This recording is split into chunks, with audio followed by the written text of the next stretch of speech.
Our Fields of Hope special series is back. The CGTN team is in East China's Jiangxi province. A place where ancient craftsmanship shapes timeless treasures. Bamboos and tea fields flow like emerald waves of serenity. And a symphony of spice ignites a warmth of flavor. Jiangxi witnessed countless figures in the hallowed halls of Chinese history. Development and progress are meeting culture and tradition here. Bienvenidos a Jiangxi. مرحبا بكم في جانسي. Join us in Jiangxi's countryside, only on CGTN. Hi there, and welcome everyone to our special program, Small Town, Big Dreams, Discovering Rural China. I'm Michael Wong. We're here today to wrap up CGTN's special series, Fields of Hope, where we are traveling across China to really uncover, unpack, and discover the different methods, mindsets, mentalities, and strategies in terms of how China is developing its vast rural economy. Now, right now, we are in beautiful East China's Jiangxi province, in a very idyllic part of the south of Jiangxi province, to really reflect on our experiences here as well. The CGTN team and I, we've been here for about a week, so today we're going to really talk about our perspectives about Jiangxi province and also do some comparing and contrasting as well. So we've got four fantastic guests to talk about Jiangxi with us. Let me briefly introduce them. We have here Hera Hu, who is a native of this area of Jiangxi, in the south of Jiangxi. Yes. Hera is a founder of a startup education company. So Hera, Yeah. welcome. Thank you. Next to Hera is Sean Doherty, who is a fellow colleague of mine at CGTN. He's an editor at CGTN. So Sean, welcome to Jiangxi's countryside. Sitting next to Sean is Emma Yanxian, who's actually a customs officer at the General Administration of Customs of China, or China Customs for short. Yes. And hopefully Emma can also explain to us this very special mechanism that China has of supporting rural development through a younger generation, because that younger generation is so important. China is committed to really leveraging the next generation of young people and young talent to develop the countryside, and Emma is going to explain to us a little bit more about what China is doing on that front. Sure. And sitting next to Emma is Jamie Wright, who is a columnist at China Focus. So Jamie, welcome. And I should say Jamie is a native of England and Sean is a native of Ireland. So it'll be great to get their perspectives on that as well. Yeah, so welcome everyone. We're here in this beautiful garden in Jiangxi's countryside, breathing in this wonderful mountain air.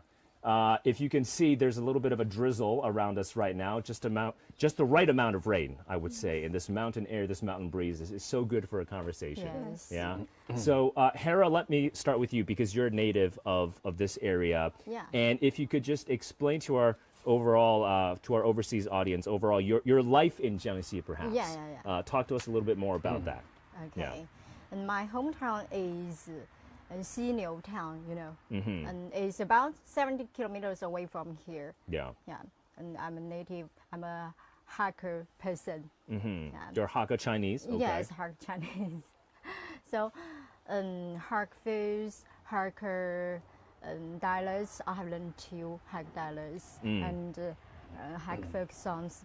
I am immersed in this Chinese traditional culture. Yeah. So, and Jiangxi province and Longnan here is all surrounded by mountains and waters.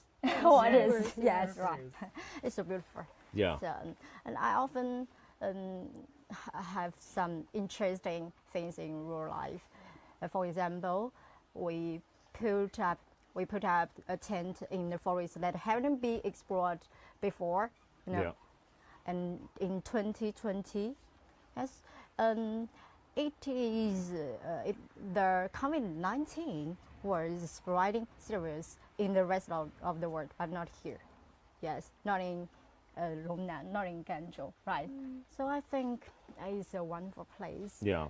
And just as everybody says, you can feel peaceful here. I right? totally agree. and I can reconcile with myself here. Yeah. Yes, and I used to working as English teacher in Shenzhen. Yeah. And in 2015, I came back my hometown. Yeah. Yeah, and I started to talk about myself. I have to slow down my pace, right, in my life. And you know, in Shenzhen, the big city, I had a very fast-paced life. Yeah. Yeah, and here, I feel very peaceful, right? And I started to Slow down your slow down. Yeah. And I ask myself, what is the most important in my life? Yeah. Yes. And that is, what is the most important thing in your life? Maybe companionship with my parents, with my kids, and education. Career is important too for me. Yeah. Yeah. Okay. For But example- family is very important to you. Yeah, right? yeah. Being close to family. Yeah. And you know, hacker people have take great importance to agriculture Yeah. and to education. So I think it's a good place to start my career here. Yeah. And I did it. Yeah. Yeah. And I think that's definitely a trend that we're seeing overall in China in terms of, yes, the big city life is great.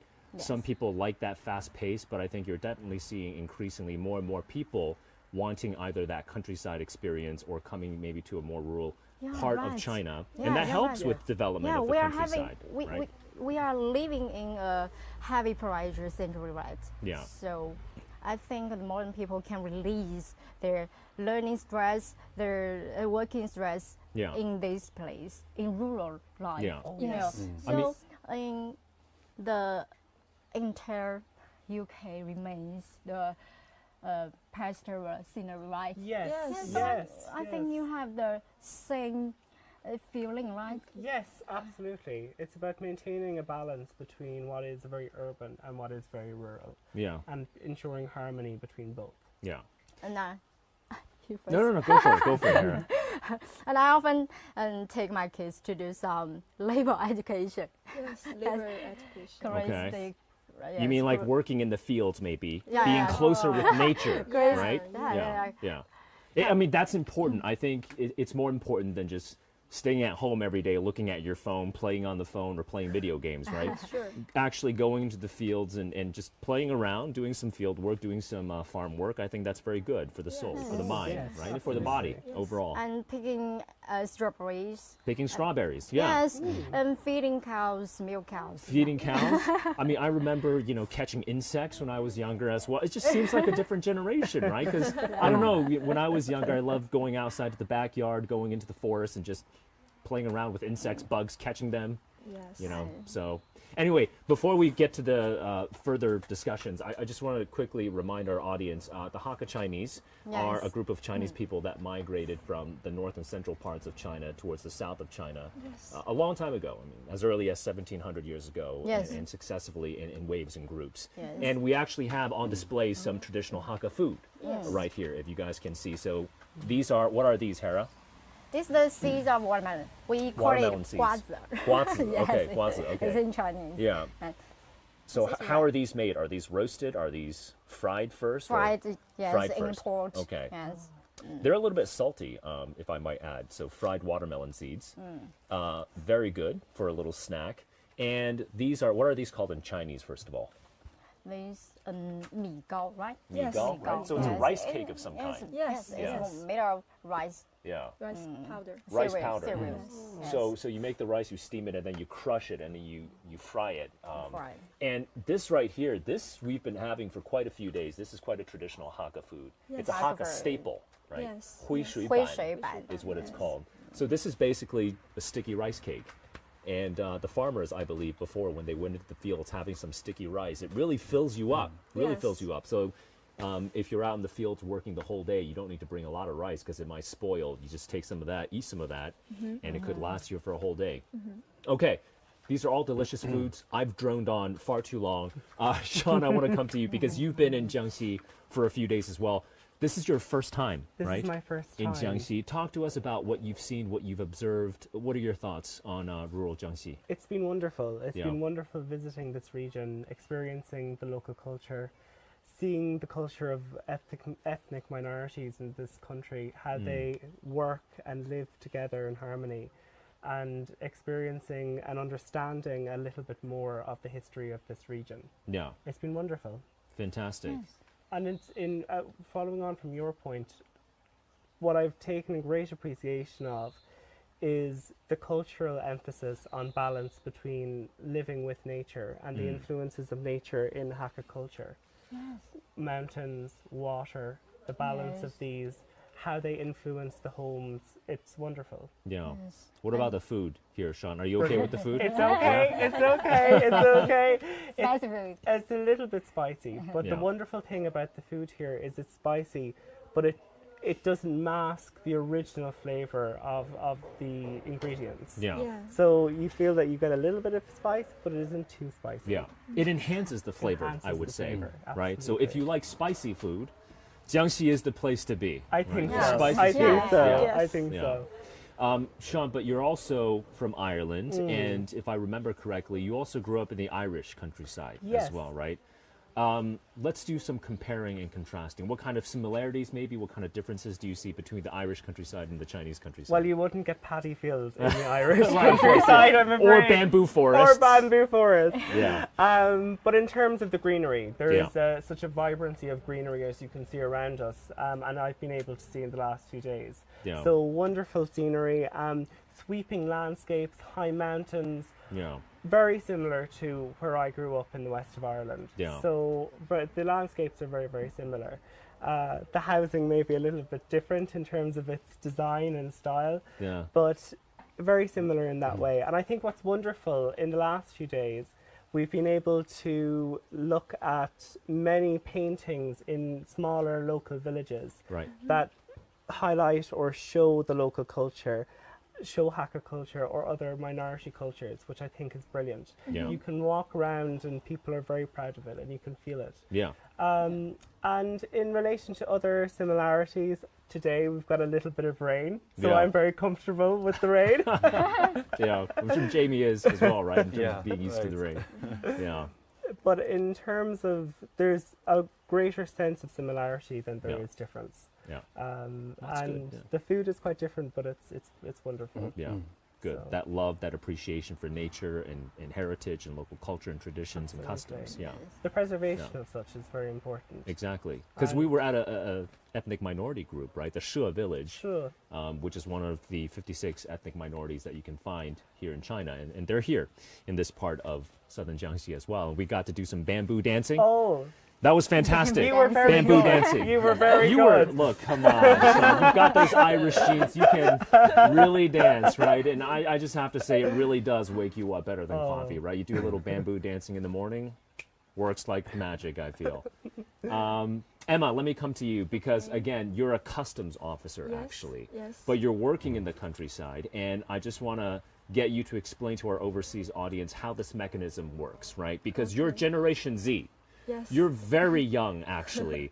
Thank you. And you actually work in China Customs, but now you're working in the countryside. How does Yeah. all of this work? Actually, I graduated last year and I joined the JACC as a civil servant. Yeah. And there are several kinds of civil servant in China.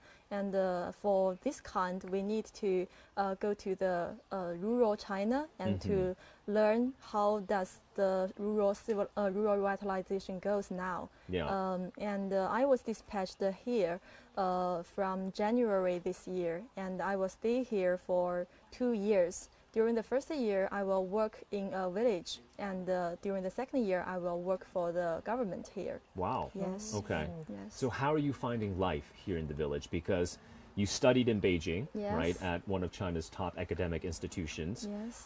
You're from a pretty decent-sized city, but now you're working at the village level. Share with Okay. us some of your experiences. Actually, rural life is not a new thing to me because my hometown is also a small village in Oh, Yantai, Shandong okay. province. Okay. But before I arrived here, in my imagination, I think my life and work here might be peace, slow and quiet. Yeah. But the reality is totally different. Yeah. I would like to describe my work and life here with the word energetic. I saw energy from every rural officers here. I Yeah. saw energy from their projects, and also I saw energy from every town here. Yeah. You know that I'm surprised that almost every town have built their own tourist spots. Yeah. And some even have the bed and breakfast house stays. I'm really surprised by the development here, and also it makes me feel more hopeful for our rural revitalization. Yeah. And we've seen these wonderful bed and breakfast rural tourism resorts as well, right? Yes. I mean, these are high quality bed and breakfasts where you can come to the countryside after you've had enough of city life. And, you know, the roads are very well connected. Longnan, I've been very surprised. It's a pretty small city by Yeah. China standards, 300,000 plus people. By China standards, this is a small city. And there's a high-speed rail, right? Hera, you mentioned you worked in Shenzhen. It only takes 1 hour and 40 minutes to get Yeah. from Longnan Yes. County to Shenzhen. Yes. So you have these parts of rural China being connected by infrastructure, and that Yeah. amplifies the effects of rural tourism. Yeah. Because if you build these wonderful resorts, you got to have people coming over and Yeah. experiencing the countryside, Yes. right? Yes. There's still work to be done. Like when we drove into this village, for example, we've seen roads are being paved, but I think China is really making an effort to build the infrastructure that can Yes, allow rural yes. development to really Yes. thrive. And it's so important because China has explicitly said this country's modernization process will not be complete until its rural areas have modernized as well. So that gives everybody a sense of how important rural revitalization is, because there are still about some 500 million people that live in China's countryside. Yeah, Depending yes. on the numbers that you use, about 30 to 40% of the population. Jamie, you've been to many parts of rural China. You've actually been to Jiangxi before, right? Yeah, But the that's right. northern part of Jiangxi, at the porcelain capital, Jingdezhen of not only China, I feel, a porcelain capital of the world. Yeah. Right? So yeah. talk to us about the differences you see between northern Jiangxi and southern Jiangxi first. And then I'll ask you about the rural areas that you've been to. Yeah, well, that's right. So I've been to Jingdezhen and Wuyuan County in the north, Yeah. and as I say, here we are in the very southern tip. The differences are, let's say, probably most you'd see in terms of the architecture, I would say. So in terms of the architecture here, you have the Hakka houses. So the architecture is influenced by the people, its culture, its history. Yeah. So the Hakka houses that we went to yesterday, that was probably my highlight of this trip.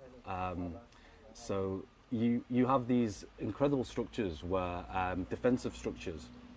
And then in the centre you have the family living, let's say, rooms, but you also have the ancestral hall, Yeah. which is this ode to the connection between the Hakkas and their ancestors. I'm sure, Hera, you can talk Yes. more about. And people living together, right, with grandparents, with parents, aunts, Sons, uncles, maybe, right, yes. and The whole cousins family. living Yeah. together. Yeah. Yes. Whereas in say Jingdezhen, which is in the north on the border with Anhui, you see a lot more of the Hui influence in terms of the architecture. So you see these fantastic white buildings with the iconic black roofs. Yes.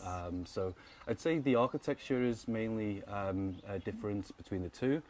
And in terms of the strategies, I think both local governments are trying to attract talent into the areas and also retain the people, say, the talent that they have, because there's a great pull from the cities taking, as say, young people for, as say, in search of opportunity to these major cities like Beijing, Shanghai, Shenzhen. Yeah. And I think, as I say, the local governments here are really trying to keep the people here, and this is what plays into the rural revitalization. So young people are at the heart of this rural revitalization strategy.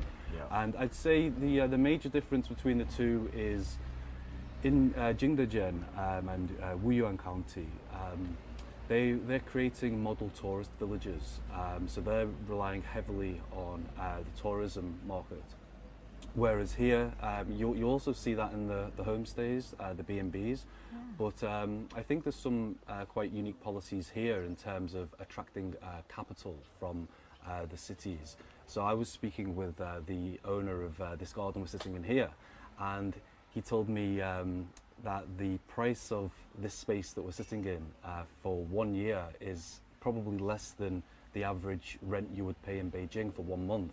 So this is a great attraction, as I say, if young people want to maybe start a business, or let's say have a home away from home in the countryside.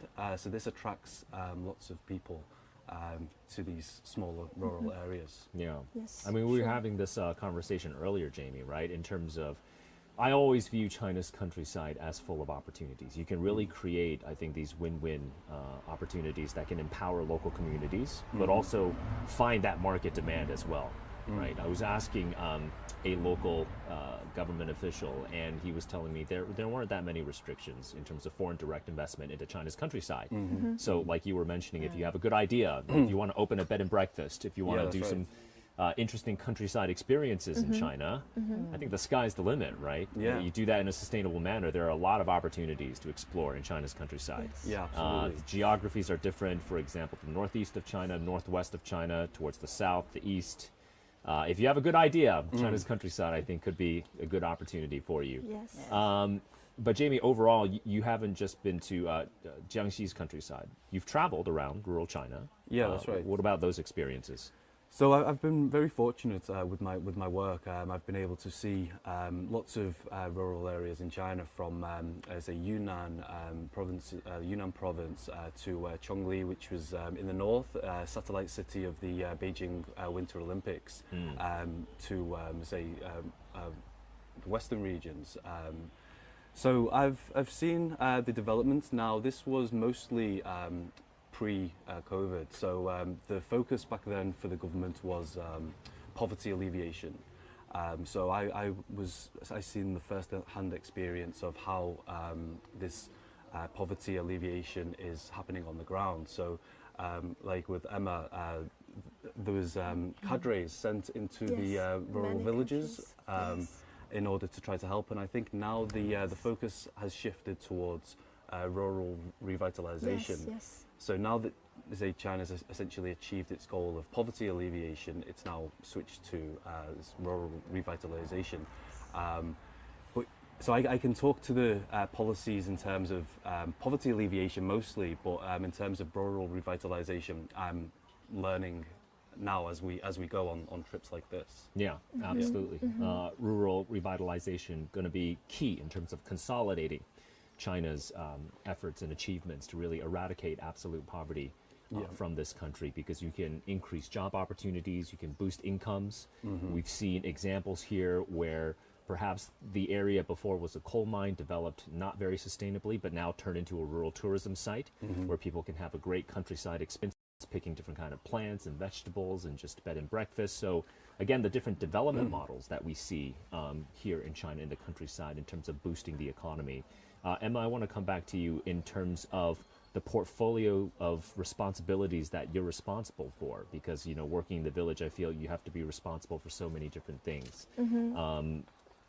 If you could talk to us maybe a little bit more about the importance of developing the local industry, right? I think that's very important when it comes to China's rural revitalization efforts. 找到好的产业, right? So, for example, in the southern part of Jiangxi, I'm not exaggerating, I'm not saying this just because I'm in Jiangxi, but I've had some of the sweetest oranges and tangerines I've ever had. Again, I'm not in Jiangxi and just saying this, they are really sweet, and I haven't heard about these oranges and tangerines when I was in Beijing. I don't want to go to the grocery market, buy a big orange, cut it open, and it's kind of sour, right? I had like 4 or 5 of them in one sitting yesterday. So if you can find that right local industry, that is so crucial. And you have different villages and counties and townships across China, finding these specific local industries that are unique to the region. Are you doing some of that work? I mean, is that sort of the model that China is employing to really develop the countryside? Actually, now I work as an assistant of my village. Yes, and during this process, I have done some works about the industry revitalization. And I know the orange that you just mentioned is the navel orange, right? Navel oranges, yes. yeah. Actually, it was input from other places many years ago. And before that, here the local people lived a hard life, I think. And then they found that the mountains, the rivers here are suitable for that kind of orange to grow. Yeah. And then they input that fruit and gain a lot of money, I think. Yeah. At least they improve their income. Yeah. And beside that, there have also some policies to develop the industry. For example, they have done some measures to hold up the land, and then they will rent the land to other industry, to other peoples, and they can use those land to grow vegetables, and those vegetables will serve for Shenzhen, for Macau, and for even Hong Kong. Yes, and this is also another industry for the local people to improve their income. And I think the key is to find the unique and the features, and especially to give full use of the natural resources of the local. Yeah. Yes. Just continuing on what Emma said, I say I've seen this throughout all the places that we've been to. There's a big focus on, tourism development, and in combination with that, there's tourism. Yeah, and it's the preservation Economy. of the local cultures. So each region, there's this big focus on, when we went to, Jingdezhen, it was on the porcelain. When we went to Wuyuan County, it was on the Xi ink stones and the Anhui opera. And here, when we went to the Hakka houses, we can see the headband weaving. Yes, so there's yes, this the big handmade. focus on the preservation of the local culture and the connection to the area. Yes. Yeah. Yes. And in terms of increasing revenues, I can remember a figure from Wuyuan County, which was prior to this tourism drive. The average income, I think, was it was very low. Within just a few years, this actually increased more than tenfold for that county specifically. Okay. So that's I think Wuyuan County became this model of tourism-based, prosperity drive. Yeah. So I think and I think that's one of the unique things about China, because it's decentralized down to the township level. You have these local governments who are essentially in competition with each other in terms of innovating new policies. And once something is shown to work, it then gets national level recognition, and then it gets rolled out into other areas. So all these different areas in China, all these township levels, county levels, they're all innovating these different policies, trying to see what works. And once it works, then, they share that knowledge with the rest of the country. Yes. Yeah. Yes. Yeah, the tourism economy, and it has developed here, right? Yes. And Hakka run house, visit the Hakka run house and taste some Hakka foods, right? And big agriculture is still developing here. Yes, I they think. are trying to Yes, find planting to some- integrate the first, the second, and third industry together. Yeah. Okay. Yes, Okay. and then maybe I think maybe it can relate it to school education. Yeah. Label education. We some school will let students go to do some labor education. Yes, to learn big agriculture. Yes, and how to develop it. Okay. Yes, and I think it's related to technology. Technology. Yes, Okay. and yeah. You mean agricultural education, right? Yes, Getting the young agriculture. people to maybe work in farms and learning more about agriculture as well learn overall. to watch, Yeah. to learn to watch, and I think students big and heavy pressure of learning, you know. So you can watch the plant growing. It's a wonderful process to learn how to respect life, you know. Respect life, respect nature yes, overall. and to cherish what we have. Yeah. Yes. Yeah. And you know, we are in harmony, and they are in harmony with hand, and mind, and the spirit. You know, we such as we plant rice. You know. Planting Yes, rice. I mean, Yes. And we show the soil. Yes. and we should water it and reap it, right? And we did it. We must to endure hardship.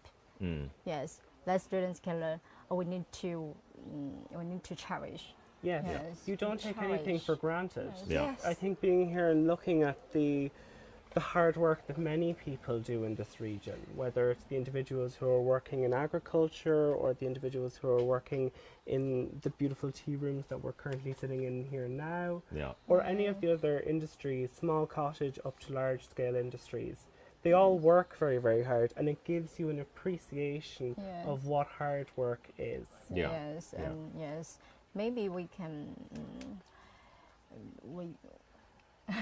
go into schools and work.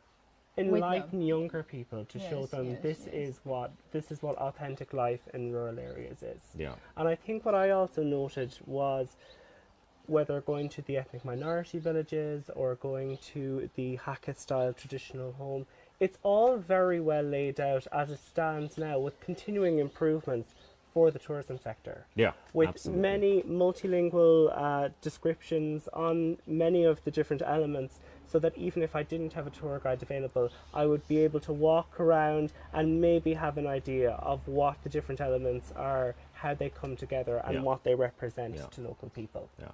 I mean, there's a huge population of Hakka Chinese here in Longnan County, right? Yes. And we were talking about how each area really identifies their specialties and competitive advantages. And when it comes to tourism, really leveraging the power of the Hakka Chinese cultural legacies, I guess, traditions and customs, that's a big draw, right? There's tons of people, I think, that come to take a look at these traditional Hakka homes, which in a sense reflect the broader picture of a traditional Chinese home, an ancient Chinese home, where big families live together, different branches coming together. I mean, it is just, I was awestruck when I saw these buildings and structures, right?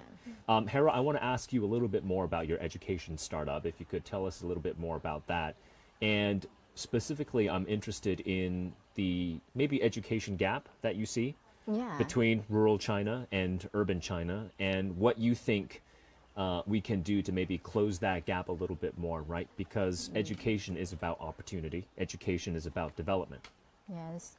So we can see there's still some differences between urban schools and rural schools, you know.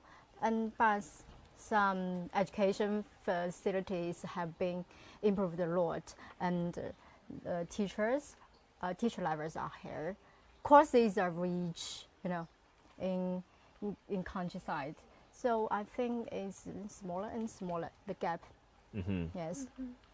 But I think the issue of stay-at-home children need to be, they are deserves to be cared. Yes, we should care about their psychological and survival needs. In this part, I think we should to attention more about them. Yes, I think they're poor in psychology. I see. Okay. Yes, and in spirit. I think that can get better with the advance of technology, because now you can have a lot of remote teaching as well, so they can better connect with their parents. And because the villages that I've been to and we've seen here in the south of Jiangxi, the schools in rural areas are now connected by technology, by remote learning. So the teachers, yes, we want the teachers to actually be in the schools in the village, but you can have classes where the teachers are remote in another city and really give quality education to villages. Yeah. Do you see that in this village as well, in terms of the village schools being connected by technologies and you can have remote learning? technology, like some media equipment. Yeah, media equipment. So you can learn from a teacher from outside of the and village. students also can search some materials on the internet, you know. Internet. And, yes. Yeah. And it wasn't. It's impossible before. Yeah. And how long has it been since the, has it only been in approximately the past 5 years that internet and connectivity coming to rural areas at a high speed to enable people to have teachers from other areas or other provinces, is that very, very recent? Or has that been here for many years? And just maybe just in 5 years. 5 years. Yeah, 5 years. Okay. Yeah. It's very. Before it was poor in some education. Yes. Education facilities. Okay. Okay. Yeah. Emma, do you have anything to add on this front, because you're responsible for a lot of village life? Something I just want to add about connectivity and access to, for example, broadband, because that's important for education as well, right? And I always loved my trip to Guizhou province, which, you know, Jiangxi has a lot of mountains, but Guizhou, my goodness, has a lot more mountains. Yes. I feel the terrain, the geography in Guizhou province is harsh, let's put it that way. And I was sort of amazed by the highways, the high-speed rail that you go through, tunnel after tunnel, mountain. Yes. You're going through mountains via high-speed rail. And there were periods of time where I didn't see anything but just tunnel, right? Because I know I'm going through mountains. And I just remember making my way down to this very remote village inside of Guizhou province, and I had full 4G connection. So having that infrastructure connectivity, whether it's hard or soft, that is crucial for education as well. And I'm wondering if you could share some of your village's experiences or township experiences in terms of what you're doing to boost education, right? Because we want that next generation of young people to help with countryside development. What more are you doing on that front? Actually, I want to talk more about the imbalanced development of education resources, especially in the rural area. There are 3 different schools in the town that I work for, but they scatters in 2 different villages. So it's not so convenient for local students to finish their 9-year compulsory education. And some families choose to move into the downtown area to get a more convenient and more higher quality education. And as for the education quality, actually, I think the middle school in our town is a quite high quality school, especially in the early years. It is quite famous for local people. But recently, the government pays more investment to the education improvement of the downtown area, and so these years the school in the village have some challenges to develop. And also, as for my work, we have launched a program called Let's Learn Together in my village and in my town.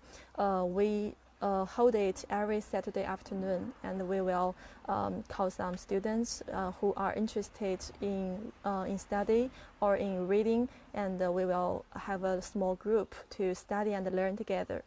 Yes, that's wow. Yes. That's quite interesting. Yes. What more do you think the rural areas of China can do to attract more young people, young talents, to work in the countryside? I mean, having that infrastructure connectivity is definitely a first step, right? You Yes, got to be yes. able to get here, and if you want to go back to your hometown, right? That's important. Infrastructure connectivity is the first step. Yes. I think that's solid.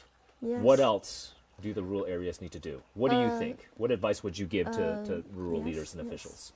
Just like an old Chinese saying goes, 想要富先修路. Yes. Yeah. If you want to make money, you need to have a good infrastructure. And I think for different people, we should have different policies. For those young people who grow up from here, for them to come back means go back home. And if we want to attract them back, we should pay more attention to the emotion part. Yes, to the emotional factor. And for those who want to start their own entrepreneurship here, they want to start anew, and we ask the government we should give them good policies for them to help them to start their business here. Yeah. And I think all in all, it takes a good blacksmith to make steel, and we That's a good, yes. good description. Yes, we should give full use of the policies, of the resources, and a good infrastructure, a good government is the best name card of the village. Wow. Okay, that's very impressive. Yeah, yeah. I think I really sense that sort of determination, especially at the village and township levels, right, to find solutions Yes. when it comes to developing the rural areas. Like Jamie was mentioning, different villages and townships really competing when it Yes. comes to development models, right? Yes. So may the best ideas win, I Yeah, guess, yeah. is what's important. Jamie, from, I wouldn't say outsider's perspective, but would you have any perspectives in terms of how rural areas can draw in more young talents? Well, I think just echoing what everyone has said, you need the physical and, non-physical infrastructure. You need, as I say, the transport infrastructure. You need the digital infrastructure. The digital infrastructure is key, and we've seen in the last 5 years, this coverage of 4G and even 5G in many places. And I think on the very local levels, each township are innovating different policies, trying to subsidise businesses, offer out loans at preferential rates in order to attract this young talent. So I wouldn't have any advice to give. I don't think I'm in a position to offer advice. I can just observe what is happening and see. I can commentate on what has been working well. I think Emma, maybe you can say more about advice to local governments. Oh, And I think Emma was discussing about that just now, Yeah. but maybe the market opportunities that we see here in the countryside, I think that's quite abundant. So if you're an entrepreneur and you have that entrepreneurial mindset, really discovering the opportunities in China's countryside, I think that's really sort of the next level, right? Yeah. What about the Hakka culture in terms of what the Hakka culture means for the local economy, Tara? Her culture, I think it's a symbol of inheritance, cultural inheritance. Cultural inheritance. Yes. Okay. And can you describe it in detail? Yes, Hakka culture is a thing unique to Jiangxi province or to Guangdong province, right? Yeah. And during the for the economy, such like we have the conference this year in November. Oh, you mean the 32nd World Hakka Conference will be held here as well? Yes, yes. Okay. I think this is a chance to develop Longnan from the Hakka culture. Yeah. This is an example for that. Yeah. And Hakka dialects and some Hakka foods, it has developed the tourism economy here.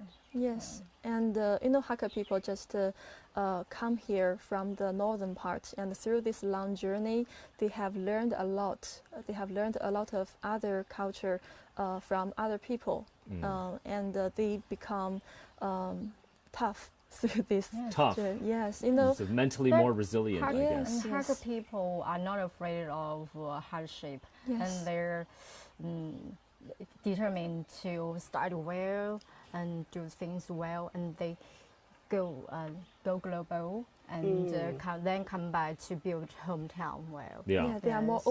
open-minded. I think that's also quite a unique element of Hakka culture. Maybe not unique, but this sort of love of where you come from, right? Because we've been speaking to a number of entrepreneurs who maybe grew up in the village, but they studied outside of their hometowns, home villages. They've done business outside of their villages and were quite successful in that sense of giving back, I think, to Getting one's back, community. yes. that's quite an important element of Hakka culture, right? Because the resorts that we've been to, the bed and breakfasts that we've been to, yesterday, actually, both of you were there as well, right? Yeah. Sort of small bed and breakfast. This was from a rather successful entrepreneur that made his way through Guangdong province and just decided to come back and give back to his community, which is quite a small community. There are only about 4,000 people that live in that township. So I think that's also very important. But yeah, go for it, Sean. I think in relation to my experiences, particularly with the Hakka people and Hakka culture, is you just get such a sense of the warmth of the people, Yes. the welcome that they give Yeah. you. It's such it gives me warmth while being here, and it's something that I will miss immensely when I'm back in Beijing. Yeah. And it draws you back. It brings you. It wants you to come back here. So Yeah, it's one of the very key elements that I will take away from me. It's the warmth of the people, and not forgetting, as you were talking about earlier, not forgetting where the linkage is and where your family history is. Always Yeah. knowing where your Roots origins are, right? Yes. Yeah, this connection to your hometown, home village. That's so important Absolutely. for the Hakka Absolutely. people. Yeah. But again, I mean, we want to draw more young people back to the countryside to develop the rural areas. But I think maybe young people also want to find that balance, right? You want to be connected to nature. You want to live in the countryside, but you also want to expand your horizons as well, right? So Yes. how do you balance that mindset, Hera? How do you think about this question? If we have heavy pressure, we should go to the fields. We can run and we can go to watch the flowers and the plants growing, right? And we can go fishing, right? It's very interesting. Yeah. And as for me, I will take my kids to do the characteristic label education in rural area. Yes. And maybe we can stay. We can spend one day to stay homes. Yes, and we can feel relaxed. Yes, maybe it's a good place to relax and to put us into harmony with ourselves, with nature, and with spirit. Yeah. Right. Yeah. I think China overall has a great tradition of harmony with nature. I think that's an essential element of Chinese culture and tradition overall. Yes. Yes. How do you think about this balance, Sean? Because you're from the countryside, but you've been abroad as well Yes. quite some time. In terms of Finding that right balance between, look, you want to be in your hometown, in the villages, in the countryside, having that experience, but also you want to expand your horizons, right? Yes. Get that world view. I think it's enabling yourself to come on the occasional visit to places like this and having that grounding so that when you go back to the metropolises of Beijing or Shanghai or where else in the world which is densely populated, you carry that grounding with you to understand where your food comes from, Yeah. where all of these different elements come together. Balance is incredibly important, getting fresh air into your lungs. Yeah. All of these different points together. For me, when I was in university in Ireland, I would go to Dublin and I would be in the heart of Dublin city during the week, and at the weekend I would get the train back to my rural hometown. Yeah. So I was able to balance that of having my days off, which was the perfect balance of being within nature but Yeah. also being within the city. Yeah. But it's also for many rural areas, what it's great to see is online influences and online influencers that are coming and setting up their businesses in rural areas where they're highlighting rural life and showcasing it to the urban populations, which is fantastic. That's a huge development point, isn't it, Emma? In terms of the power of China's live stream e-commerce and just 网红打卡点, right? Is what they call it in Yes. Chinese. You can make a village go viral. You can put a village on the map simply with the click of a few buttons. And mindset between the north part and the south part of China. You know, the northern part they have the plans, so the development patterns is more conservative and farming is easier to develop in the northern part. For example, in Shandong we have Shouguang, which is a city is famous for its vegetable. But here in Jiangxi, Jiangxi have more natural resources like mountains, forest, and the river. And the people here, they live nearby nearby Shenzhen, nearby Guangdong, the pilot of reform and opening up. Yeah. Yes, so they have they are more open to the new technology. And when I first came to my village, almost every rural officers, they suggested me to do some live stream. Yes, Yeah. yes. Because I mean, there have been some very successful examples of that. Yeah, right? yeah, You can be yes. quite successful at putting your Yes. village on the map if you have a good product or service to sell.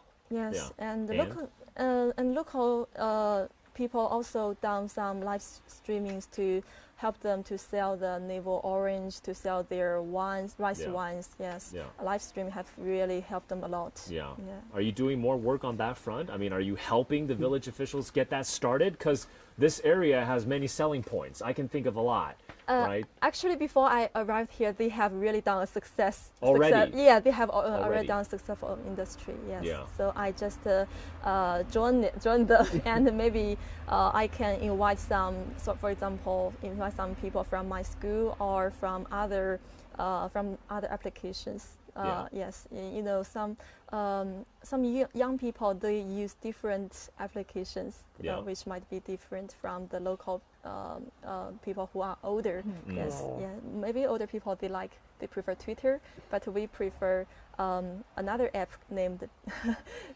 Bilibili, right? Oh, Bilibili.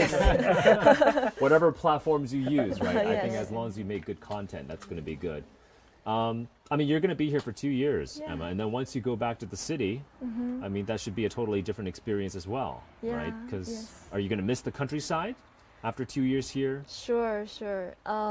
Actually, I think you should have a place to work, to develop your career, and you also should have a place where you can get the energy from. You know, when I study in Beijing, when I feel tired, Yeah. the first idea came into my mind is to go home. Yeah. I think I can get the energy from my hometown. Yes. But why do you think it's so important for China, this mentality of maybe dispatching young people, right, young cadres to the countryside to really support rural development here? Why is that mindset so important? Because you see such young village officials dotted across China. Where does that mindset come from? Perhaps an overseas audience don't really understand that quite well, right? I would like to explain that from two reasons. Yeah. The first reason that rural area need us, you know, for the rural area, there are many things to start anew, and they need young people to provide some new suggestions, some new Yeah. ideas, because we might see the problems from different points, and we can contribute more energy to the rural revitalization. And the Yeah. second part is that we also need rural areas. You know, that to start things from anew means that you have many difficulties to overcome, Yeah. and through this process you will grow up a lot. And Yeah. I think this is also a win-win progress Yeah. for young people and for rural area.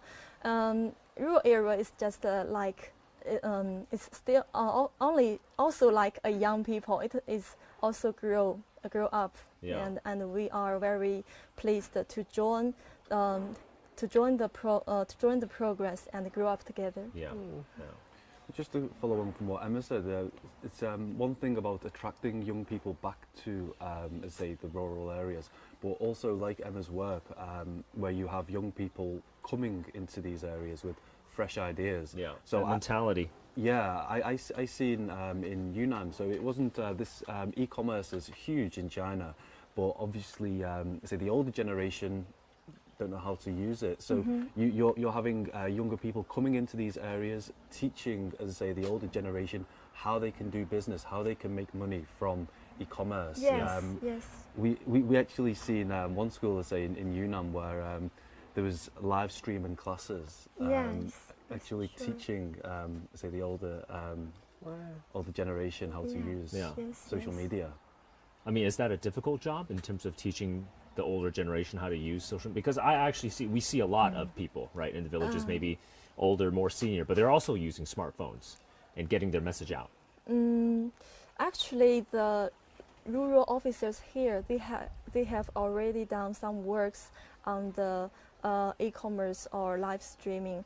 And when I come here, most of the time I join their advertisements. I join the publicity of the work, and for the local people, some of the time they prefer to do works face to face. For example, they will come to us and to say what they want, and we will help them to do some basic works. And for those who want to use e-commerce to help them to develop the industry, they are younger actually, and so there is less difficulties for them to use the technology. Okay. Yes. There was a fantastic example of one older man in Wuyuan, and he was advertising his B&B homestay, and one of the unique features that he decided to apply was this 360 panoramic view of his whole homestay, and almost went viral, and now his bookings are absolutely incredible. Everybody wants to travel to his homestay. Yes, yes. I We mean, also done some video shooting to advertise the village here. Yes. I mean, take advantage of the high-speed rail station, right? Because this county has one. Yes. And that really has an amplifying effect when it comes to live stream e-commerce. Yes. Yeah? Yeah. Okay, we're a bit short on time now. Are there any final thoughts that everybody has about rural Jiangxi before we leave our audience? To come here and to experience it themselves. Yes. That's my final piece of advice. Yes. And I think we should go out to expand our outlook, and then, for example, to learn some operation mode, and then come back to develop our country, our countryside, right? Yeah, I'd just like to say, Jiangxi, our experience here, we've been here a few days, we say that the scenery is incredible, the people are so welcoming, and I didn't realize how close this is to Hong Kong and Shenzhen, so it's a couple of hours by high-speed train. It's Under 2 hours. yeah. The So, fastest one. Yes. yeah. Yes. So it's really not far. It's Yeah. you come here for the weekend. Yeah. You can call Longnan like 世外桃源. It's really a place of peace and love, and I really lead a different life here it is very different from the north part. If you feel that every place you go is similar, then you should come here to have a different experience. I feel like the calling card of Jiangxi province should just be Jiangxi hospitality, right? Because you gotta really come here to experience it, Yeah. to see how friendly the Jiangxi people are. Yes. And again, it's great to see, young people coming to the countryside to develop Yes. rural China, because like Jamie and both you said, you have to have that reframe, I guess, of mindset, inject the rural areas with a new mentality, new energy as well, because every time I take a look at rural China, all I see are opportunities. Of course, there are challenges, and people like you, Emma, are trying to work on those challenges. Yes. There's still quite a long development path forward, but at least China has that commitment, right, in Yes. terms of developing its countryside. Okay, so thank you everyone for joining us. I think Jiangxi province, from what we've seen in the past few days, really is at the forefront of China's efforts to develop its countryside, and we've just seen so many things, so many different methods and measures in terms of how China is developing its countryside, whether it's really about zooming in on a specific product or service that's unique to this area. We're talking about rural tourism as well, leveraging the cultural legacies and heritage of this area as well, in terms of different business models. We were talking about perhaps renting and leasing farmland that are just underused or not used at all, but then perhaps an entrepreneur can come in here with a mindset that can empower rural communities, create a business that can benefit the farmers in terms of extra income, but also create that market demand as well. My overall impression of China's countryside is that there is a no one left behind mentality, right, for China's countryside, because when we think about China, we think about its skyscrapers, we think about its urban areas, but China is very committed and dedicated to make sure that even in its countryside, in its rural areas, where there's still more development is needed, no one is left behind in China's modernization journey and development journey. And I think that commitment is very firm, especially getting the young people to come over here and further develop China's countryside. All right, so that's going to do it for us. We are going to go enjoy some traditional Hakka food, some nice rice cakes, glutinous rice cakes and pumpkin seeds, and enjoy the tea in this lovely garden. So if you have a chance to come to beautiful Jiangxi province, please come over here and enjoy the hospitality of the Jiangxi people and, no exaggeration, some of the sweetest oranges and tangerines you'll ever taste in your life. Yes. All right, thanks for joining us, guys. Bye for now. Bye-bye. Thank you. Bye bye.